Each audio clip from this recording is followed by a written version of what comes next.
When training, it's generally a good idea to not end up dead, or for that matter, even injured. I'll be right back. Don't you go dying on me! So, with that in mind, let's talk about how to avoid getting yourself trapped under a heavy squat that you just failed.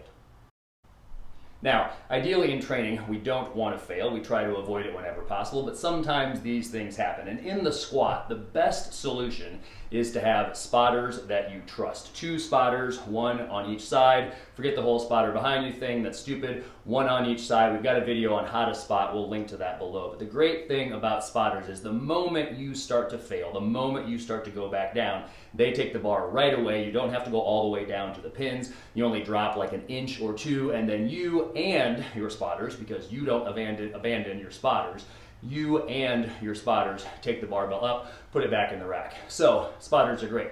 However, a lot of times we train alone. I get that. I usually train alone. So we've got to talk about how to set the safeties. The process is simple. Whether you're using spotter arms, like the kind that I'm using here as I'm warming up, and that's typically the kind that I train with, or if you're using kind of the pin pipe safeties that we have up here, or maybe you've just got one long metal rod for your safeties. Either way, the process is the same. I don't typically use these because they're so long, they're kind of a pain to get set up. But the process is you need to set them low enough that they don't cause a problem, but high enough that they save you from a problem if you fail a rep. So as you're warming up with the empty bar, look to the side, check it out a little bit, see if you've got some clearance, as I'm doing here. See if you've got some clearance between the barbell and the pins and the safeties. You want a couple inches of clearance because you should be able to go accidentally a little bit deep and not instantly run into the pins. In other words, you should be able to go accidentally a little bit deep and still have the opportunity to squat the weight back up, not have the pins ruin the rep for you.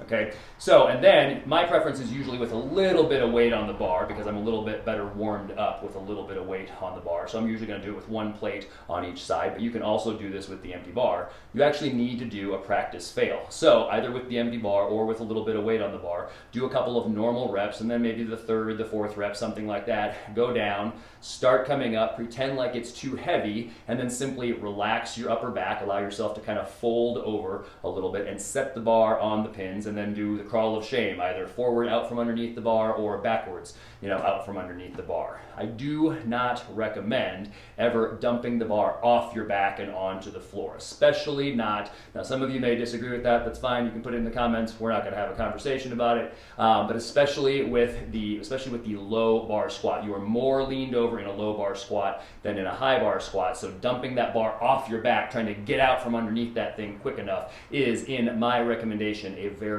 bad idea. But it's your life. You do with it what you want. This is my recommendation. So do a test rep, a test fail. Make sure that you can get out from underneath the bar. Again, the safeties need to be low enough that they don't cause a problem, but high enough that they save you from a problem. Don't wait until it gets heavy to find out whether you've set them correctly.